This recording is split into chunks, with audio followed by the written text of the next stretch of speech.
What's going on, Show Nation? It's Movie with Movie Gaming TV, and in today's video, we have the top 20 cards in Diamond Dynasty, June 22 edition, but these are the honorable mentions. So in yesterday's video, I said this. Now, there are so many honorable mentions for this video that it could be a video in and of itself. So if you'd like to see that video, just drop a like on this video. If I see this video gets like over 100 likes, I'll drop the honorable mentions video, and you absolutely knocked it out of the park, to use a baseball term. I really appreciate the support on yesterday's video, and you have unlocked the honorable mentions video. So we have a lot of cards in this video that we're going to talk about that could be in the top 20, but aren't quite there for whatever reason. There's one that's egregious that I really think should have made the top 20 that I forgot about. For my next video, I'm thinking about either grading your teams, like you'd send me a screenshot of your team on Twitter or post it in the comment section. I'm thinking about doing a video on, particular questions you might have. Maybe you're thinking, should I go for the stubs, or should I do this or this card? Or just answering like general Diamond Dynasty questions. If you have a question like that, we got enough questions I can make it into a video. Go ahead and leave that for me in the comment section. Or if you have a really good video idea and you're going through the comment section and you see somebody that has a good idea, just smash a like on there. But for 100 likes, I will upload another video tomorrow. I will try to think of a good idea. Or if you have another idea that is better than something that I can come up with, go ahead and put that down in the comment section below. But without further ado, let's go ahead and get into the honorable mentions video. Okay, so first things first, this card really should have made the top 20, and it is going into more and more competitive lineups as we speak. And I just really wasn't paying enough attention to this card until I released the video yesterday and I started thinking more about it. And it's because of the contact versus left and the power versus left that Nick Castellanos has. When I got this card, I was putting together the George Brett collection. I just bought it really fast because I was kind of trying to unlock George Brett first or whatever on stream. And I was not paying attention to the fact that he has 125, 125, and 95, 101 also is not bad. If you want to get the parallel 5, we're talking about 100 contact, which is just amazing. And we're going to have 106 power. The defense will go up to silver defense. He doesn't have much of an arm. He gets a little bit more speed. This is actually a really good card and should be really on everyone's roster because of the 125 contact versus left and the 125 power versus left. That's phenomenal. I mean, what could you ask for better than that? So Nick Castellanos, I have him now on my roster, on my bench. I'm going to start to use his swing more. Some people really like his swing. I've got to get better with it, but I think I will be able to with the 125, 125. I might practice with it a little bit, doing that new conquest map that they just dropped pretty recently. The next card that we have in our list that's just outside of the top 20 is Mookie Betts. 103, 118, 77, 89, 89 fielding, 73 speed. What's interesting about this card is, much like Aaron Judge now, he doesn't have a lot of arm strength. Mookie Betts used to just never have like any arm strength, and with this throwback card here, he like still doesn't, which is very strange because he's got a good arm. I don't know why Aaron Judge's arm went from what it was to what it is now. There's got to be some kind of number that they were looking at back then and now. But Mookie Betts has an excellent swing. One of the best swings in the game. The 118-89 plays really well, but the 103-77, he's going to play above that. I just think it's like the lack of speed, the lack of arm. When you look at a card like Roberto Clemente, he's better than this card, but they're very comparable in a way. I honestly think, though, that Mookie Betts has a better swing than Clemente. It's just the bottom end power versus right isn't really there. So you might hit a lot of pitches that don't quite get out. The Mookie Betts collection card from last year was incredible. I like the position versatility on this card, but I would have somebody like Utley ahead of Mookie Betts at second base just because of the defense. This would not be a bad card to have in your deck, though, to platoon with Chase Utley, but I think you'd be better off like using Ketel Marte. The next card that we have on our list here is Albert Pujols. This card was in a lot of competitive lineups. 123, 92, 103, 106 is what I have him at parallel 3. 73 fielding, 63 speed. Really good at third base. Good power versus both sides. Has that extra contact versus right. He has the reverse split, so he's good in that regard. Fielding's good enough at third base. He's going to make enough plays. Has pretty decent speed, also at 63 speed. His swing is a little bit funky, but this is a really good card. It's just outside the top 20 now, with George Brett being available, Rafael Devers being available. He's really a cool card to have. I enjoyed this card. I'm going to miss Albert Pujols when he is gone from the game because he is retiring after the season. I don't think they'll get his rights back quite that fast, but they are doing it a little bit faster. Now we have like a Granderson card, stuff like that. I'm not sure if Granderson officially retired, but we're kind of getting some of those cards back, Joe Mauer, stuff like that. So hopefully we'll see Albert back in the future. The next card that we have on our list is Carlos Carrasco. I really like this card a lot. He pitches out of the stretch, so this is a really good card to use when you are grinding. Maybe you're grinding Conquest, maybe you're grinding mini seasons. He's really fun to just pick because he's going to throw from the stretch, so it speeds up the game. Maybe even if you want to play like events or something like that, he's good for that as well. He has the four seam, the changeup instead of a circle change, which is really nice. The slider and the sinker just gets faster and faster and faster as you parallel him up. I have him at parallel 4. He's up to 102 stamina, so he can go deep into games. It's just a lack of H per 9 that really isn't there. But if you take a look at the pitch control, he's got good control on the slider and the sinker, as well as his four seam fastball and his changeup and even the curveball. And then he has great break on that slider, 99 break on the slider, 89 on the sinker, 99 on the changeup. So he's got a lot going for him, and you get to throw out of the stretch, which I do like. Now, this would be more something that would be better if you pitch out of analog instead of pinpoint, but it's just nice to be able to like, all right, let's play the mini season. I'm going to use Carrasco. I'm going to use Corbin Burns. We're going to get through these games fast. And he's a good card to use. He's just a good pitcher. So I really like Carlos Carrasco a lot. The next card on our list is a very cheap card that just came out, Jorge Polanco. This card is excellent. 117.90, 94.79. His defense is not very good. You want to play this card at second base. He has 74 speed. Versus righties, he's an absolute beast. I've hit home runs at Coffin with this card. I've hit home runs even when I am right-handed facing a lefty, 94.79. I've blasted the ball. What makes Polanco so good is he just has one of the best swings in Diamond Dynasty. So if you're looking for somebody that can play second base, I'd be careful with shortstop just because the fielding is not there, but he is really, really good. The next card that I like to talk about on our list is Orel Hershiser. Orel Hershiser is a great pitcher every single year, has a good sinker, the cutter, the curveball, and the changeup. Again, we're staying away from circle changes. We can spot that changeup a little bit easier. It's just a little bit easier to use on pinpoint. At parallel 4, he's up to 98 H per 9, 118 stamina. I really like using him. It's just very easy to dot with him. I liked his old motion that I used to have back in the day a little bit more than the one that he has now, but he's still viable. He's still very good. He still plays really well. If you need a starter to go after, Orel Hershiser can get the job done. All right, so Fernando Tatis Jr. is a card that is going up in my book. It's one of the weirdest cards I've ever seen in Diamond Dynasty. 81, 91, 115, 100, 99 arm strength with 93 speed, and a bunch of position versatility. Now at shortstop, the fielding and the reaction, he does feel very strange sometimes with that lack of reaction at shortstop, but playing him in the outfield is probably where he is best because he has so much speed and so much arm strength that you can still play him at shortstop. He's got a different swing this year than he did in the past. I used to love his old swing. I don't dislike his new swing. I liked his old one more, but I don't dislike his new one. It's more of an open stance. This card gets a lot of pop though, like Acuna, and that's why he's moving up my board. If you watch yesterday's video, you know I'm pretty high on these Life Series cards. Like if Juan Soto ever turns it around, Juan Soto was one of the best cards in the game. I just feel like with that lineup that they have around him, that there's no reason to pitch to Juan Soto right now. That's why I think his numbers are going to dip, because what teams are going to do is they're just going to pitch around him. If we walk him, we walk him. We're going to let other players try to step up. We're going to win the game by not letting him beat us. You know what I mean? Fernando Tatis Jr. as a live series card is very, very effective. Very good card to have. I think he's a little bit out of frame of mind right now because he's dealing with that injury. So he's not like across our timelines making outstanding plays like he normally does.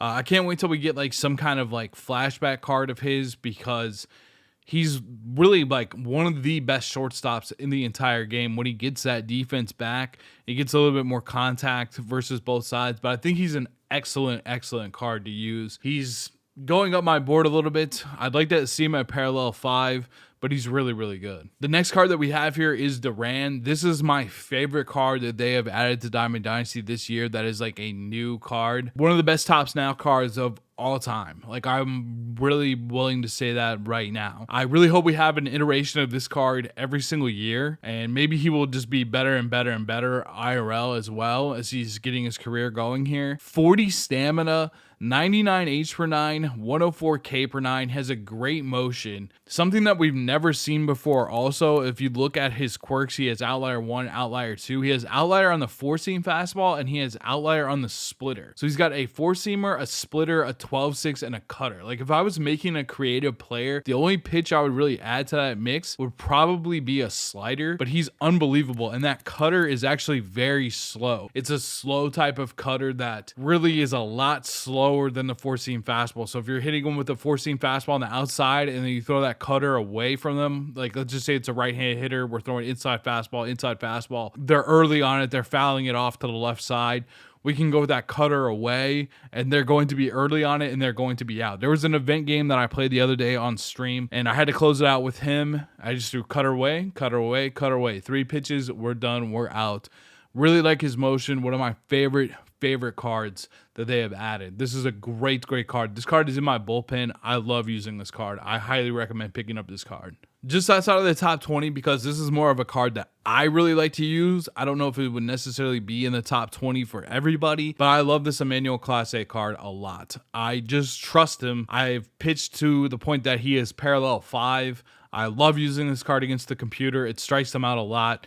He has the cutter, the slider, and the 4-seam fastball, which isn't a huge pitch mix, but it's enough. That cutter is an outlier cutter, and look at all the control on it. He has 97 control on the cutter and 99 on the slider. What this card really does is this card hits spots, and pitching is all about location. So if you miss in the middle, that's really where you get hurt. Or if you're missing outside the zone, that's really where you start to cause problems for yourself when you are pitching. For him, for me, he throws a lot of gas, he hits the spots, and he gets the job done for me. Cutters anywhere I want to put them because the cutter never got nerfed like the sinker. You can throw it high and inside, high and away, low and inside, low and away. The slider just changes the speed. The fastball you can mix in there as well. Like maybe you just really want to dot the fastball or just kind of give the path of the ball a different trajectory for the batter's eye. I really like Clase a lot. I have him outside of the top 20, but this is like a pitcher that I would trust in a big money game for me. I really like using Emmanuel Clase. Now, this is a pitcher that I don't like to use, but I also don't like to face. So there's definitely some cards like that in Diamond Dynasty where I don't like to use them, but I also don't like facing them. And that is Devin Williams. Devin Williams has such a weird type of pitch mix. And you want to talk about a really slow cutter. His cutter is way slower than that 4-seam fastball. He has a circle change as his main pitch, and he also has a screwball that is unbelievable. His screwball is fantastic. He kind of has a slow motion that can lull you to sleep at the plate, and it's very difficult to like pick up on the pattern of what he's going to throw because of this odd pitch mix in a way. He's got really good per 9s. At parallel 5, those get even better. He doesn't have great control on his pitches, but look at his pitch rate. Circle change 99, 4-seam fastball 99 for whatever that's worth, 99 on the cutter and 99 on that screwball. Screwball is absolutely ridiculous, and the screwball and cutter are very easy to throw on pinpoint. This card is going to be in a lot of people's bullpens for a long time. Personally, I don't like to use them, but I also don't like to face them. So we talked about Bobby Miller yesterday. Bobby Miller is in the top 20. Be sure to check that video out if you haven't. Just check it out after this video. I will link it at the end of the video so you don't have to go searching for it. But another amazing Future Stars card is this Michael Taglia. I think you're going to be seeing this card a lot online. You're going to be facing this card a lot online. 84, 92, 109, 107. So absolutely massive power. The contact is why you would want to parallel this card up, but he's going to have 99 fielding with 99 reaction and also great arm strength. He can play in left or right as well, which is just a nice thing to have.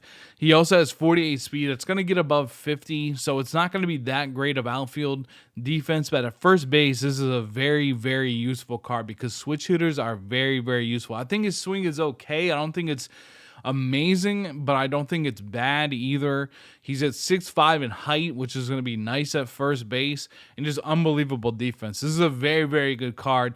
I'm kind of interested to see what's going to go on with him, but one of the best cards that they have released recently. We're going to talk about another Future Stars card here, and I'm not just saying this because I'm a Royals fan. This is actually one of the best cards in the game as well, and this is the Nick Prado card. I don't know what it is, but he's got a fantastic swing in this game. Left on left or right on right, it doesn't matter. He's also going to play lockdown, amazing defense for you at first base. Used him a little bit in the event. He was hitting unbelievable. Like, he was hitting like over 600. He gets a lot of power behind his swing.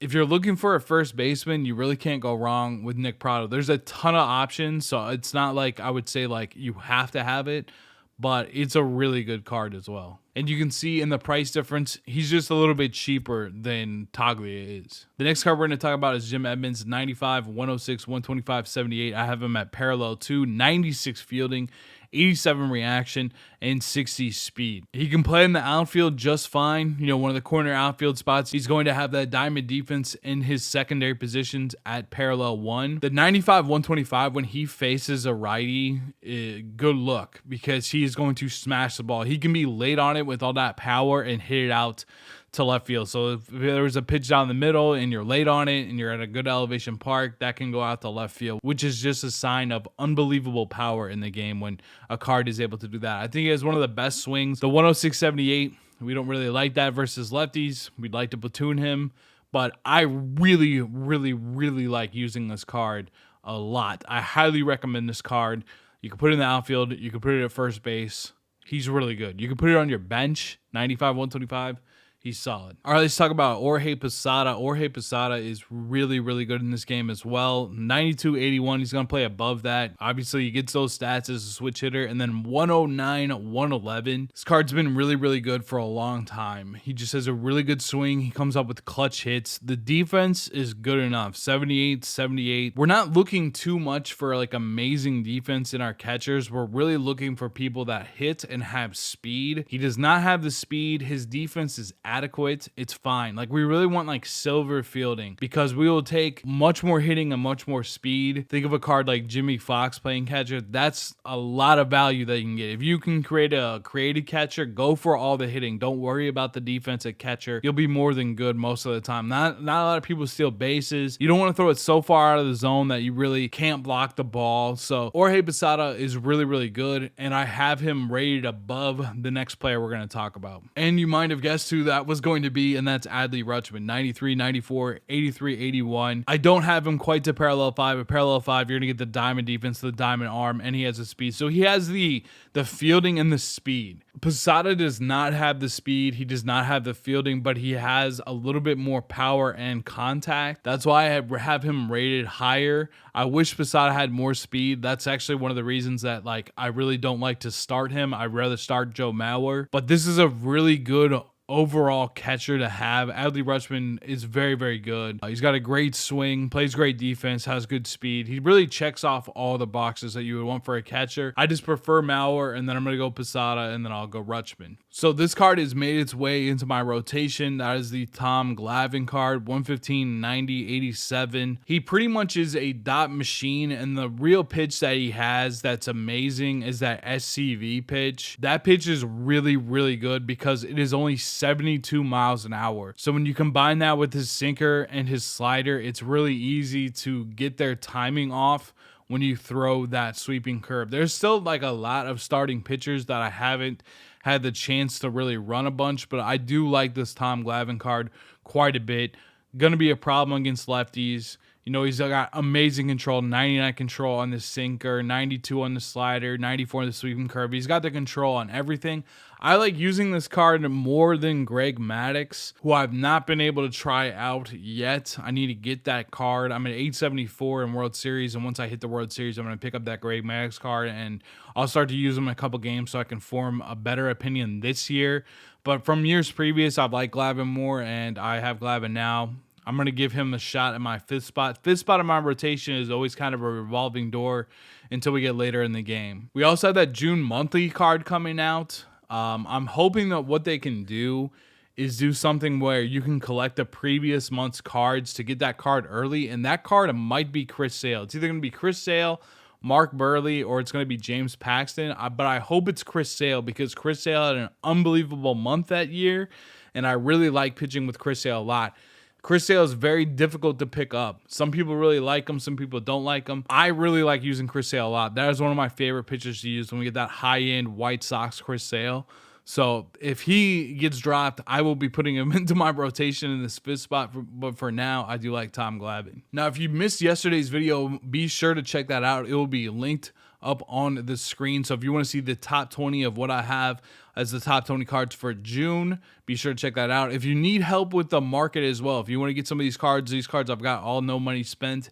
If you'd like to learn how to use the markets, there's going to be a video linked as well. It's 33 minutes long, but it's going to teach you the fundamentals of what you need to do to read trends in the game to be able to make moves on the market. Also, leave me video ideas down in the comment section below. You have no idea how helpful that is to me. Even if I don't get to the idea like tomorrow, it's nice just seeing that feedback of like what kind of videos you'd like to see from me. So let me know down in the comment section below. Thank you so much for watching. I'll see you in the next video. Until then, peace out.